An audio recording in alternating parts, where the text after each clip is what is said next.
Good afternoon. Good afternoon. Aloha. My name is Holmes Hummel.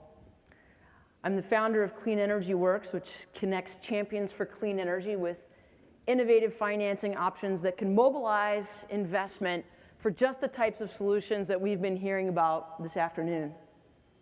I'm deeply humbled to be joining you again, and I was here last summer at VERGE Hawaii, where I thought about Hawaii as a postcard from the future for everyone in the clean energy revolution, and now I find myself coming back to the future often.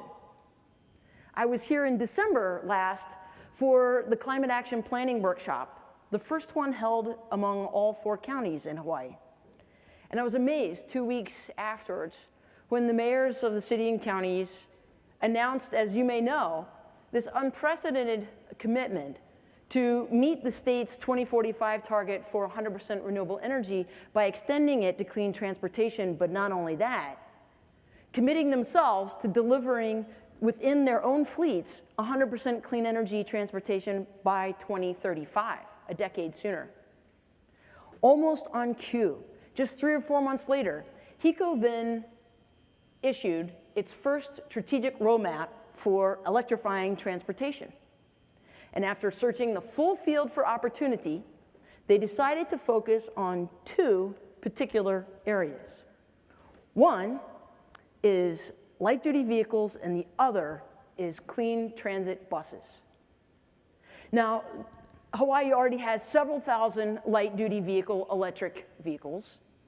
The market is certainly growing, but at the time when the mayors announced their 2035 target, it's my understanding that altogether between them, there wasn't a single electric bus to be had. That is truly bold. So what is the value proposition for going all electric in the bus department? First of all, when you can replace a diesel bus that gets 4 miles to the gallon with an electric one, you get a fuel economy improvement of, say, 500%. And because those buses are in big duty cycles and travel long distances, they generate lots of savings, which actually allows them to challenge their fossil fuel incumbents sooner than in other vehicle classes. I think HECO had that idea, and in the strategic framework, they said, you know, it's just the first strategic focus area. After that, we see more heavy-duty trucks and other types of vehicles. So I think it's a grand vision, and I'm excited to chat with you about it today, but I also think that we should take a quick sobriety test.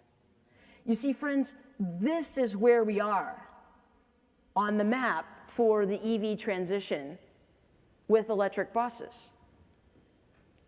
And if I were to think about it for a second, we have 2,500 buses in Hawaii.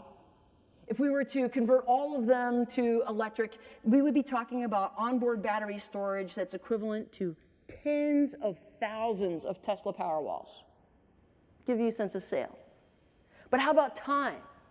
Listening to Josh talk about how long some of the equipment here is in service, if we know that we needed to get to 2035 at 100%, if we need to get to 100% by 2035, and we also knew that some of those buses were going to be in service for 12 years or longer, that means, friends, we're pretty much there.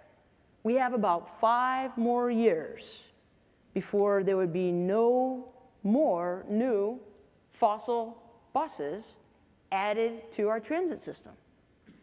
That is really profound.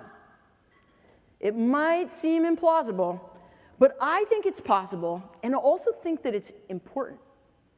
See, last year when I was here, the CEO of our largest utility, Alan Oshima, was talking about the 7 principles for an energy transition, and one of them is unforgettable. The energy transition is for everyone. And by focusing on clean transit, we're actually advancing and healing a clean energy solution that covers a clean energy divide. In fact, I think it's often lost on many people in the clean tech world that people who ride our clean transit systems are experts at shared mobility platforms. We need to put frontline communities at the front of the clean energy revolution in a way that benefits are broadly enjoyed. And here's where I think we can learn some lessons. You see, now Hawaii's already made that choice to prioritize clean transit, and we're seeing proposals to make big investments in making the grid ready, but we still face big first cost barriers on the customer side of the meter. We've seen this playbook before, and dozens of utilities have already demonstrated solutions for investing on the customer side of the meter, recovering those costs without making loans or indebting customers, and actually improving the performance and adding value for the whole system. Now we have a similar option here with financing the onboard storage and the chargers that connect it to the grid in a way that adds value to the utility and accelerates our path to the goals that we know we need to bring into the future. I actually worked with 3 other organizing partners in another state to explore whether or not this would be possible with a transit agency that I'm going to call Lake City Transit. And I want to tell you this story because the results surprised us.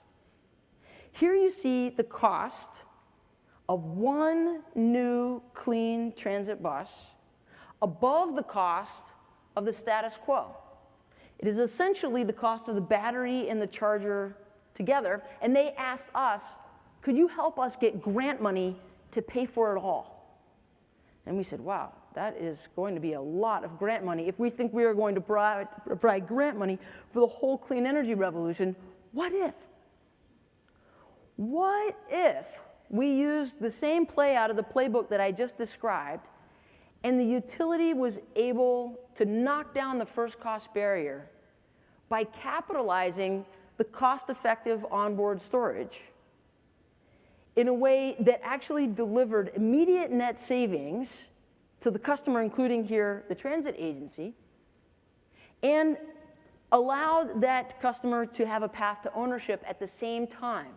So we're not considering expanding the monopoly or unduly squashing competition. What if? This is what happened.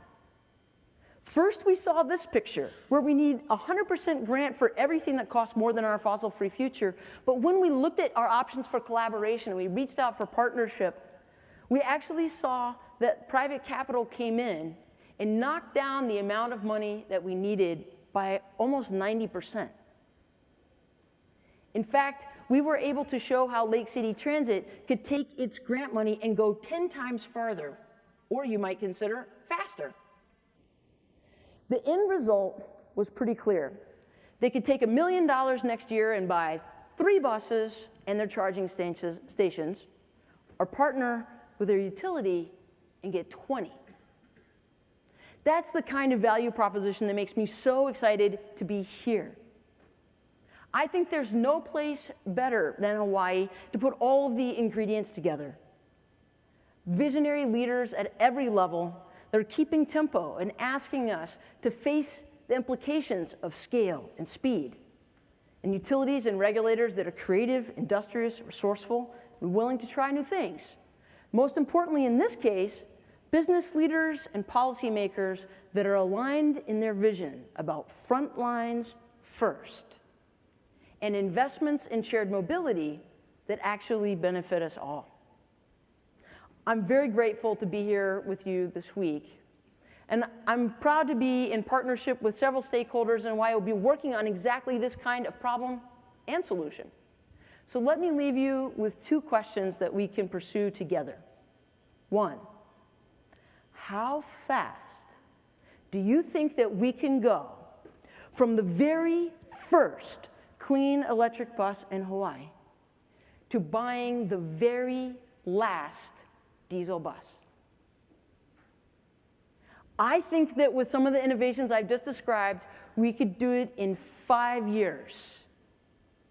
But that would be a huge undertaking. 0% market share to 100 in 5 years. But then I think, well, what if we don't? What if we incur stranded assets and we end up paying more for the transition than we need? So my second question to you is, if it is true that we can go from 0 to 100% in the transformation of our biggest utilities, highest priority for transforming the transportation sector with electricity, how much more could we accomplish together?